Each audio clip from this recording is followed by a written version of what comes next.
RTS Info, Philippe Nanzer. C'est la colère du côté du canton roman après les décisions du Conseil fédéral sur sa volonté de reprise en main de la situation vis-à-vis de la crise du coronavirus. Le gouvernement jurassien n'a pas caché ce matin son irritation, un sentiment partagé par l'ensemble des gouvernements cantonaux romans. Une prise de position commune est en cours d'élaboration au sein de l'ensemble des gouvernements cantonaux de Suisse romande, a annoncé ce matin le ministre jurassien de la Santé et de l'Économie, Jacques Gerbert. Nous allons réagir fortement envers le Conseil fédéral dans la prise de position. C'est ce qu'a ajouté le ministre au nom de l'exécutif jurassien. Israël annonce avoir reçu ce matin ses premiers vaccins anti-Covid du géant pharmaceutique américain Pfizer. Ces premiers vaccins sont arrivés en grande pompe sur un vol cargo de la compagnie DHL à l'aéroport Ben Gurion de Tel Aviv. Le chef du gouvernement israélien, Benjamin Netanyahu, était là pour la réception. Il a affirmé vouloir être le premier au pays à se faire vacciner afin de donner l'exemple, a-t-il dit.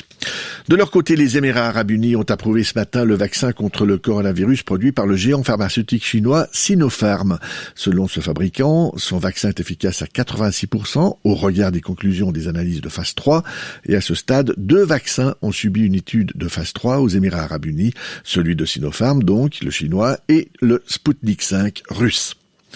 De son côté, le groupe pharmaceutique Roche a conclu avec son homologue américain Moderna un partenariat dans le cadre des essais pour un vaccin destiné à prévenir le Covid-19. Les détails financiers de cette collaboration n'ont pas été divulgués. Retour dans le Jura où une femme et son amant ont été condamnés ce matin par le tribunal de Porrentruy à une peine de 18 ans de réclusion pour assassinat. Ces 2 ressortissants afghans ont été reconnus coupables d'avoir tué le mari de madame en 2018. C'était à Delémont. Football, Daniel McKelly dirigera le match de Ligue des Champions entre le PSG et le Başakşehir Istanbul, qui reprendra ce soir à 18h55. Il faut dire que la partie a été arrêtée hier soir en protestation des propos venus du 4e arbitre, un Roumain, à propos de l'entraîneur assistant du club turc, Pierre Achille Webo. Ce 4e arbitre roumain aurait désigné le joueur camerounais à l'arbitre principal en le nommant Negru, ce qui veut dire noir en roumain. C'est alors amorcé une sérieuse dispute entre les joueurs et les arbitres à ce sujet, accusant ce 4e arbitre de racisme. L'UEFA a décidé de mener une enquête sur cet événement. Météo, aujourd'hui le ciel sera le plus souvent très nuageux avec par moments quelques faibles précipitations qui seront plus fréquentes le long des préalpes et en direction de la Suisse alémanique. La limite des chutes de neige se situera vers 500 mètres.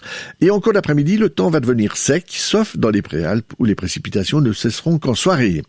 Côté température en plaine, il fera tout au plus 2 degrés sur le plateau, 4 degrés en Valais. Puis jeudi, demain donc, la plupart du temps, nous aurons des stratus sur le plateau jusqu'à 1000 mètres d'altitude.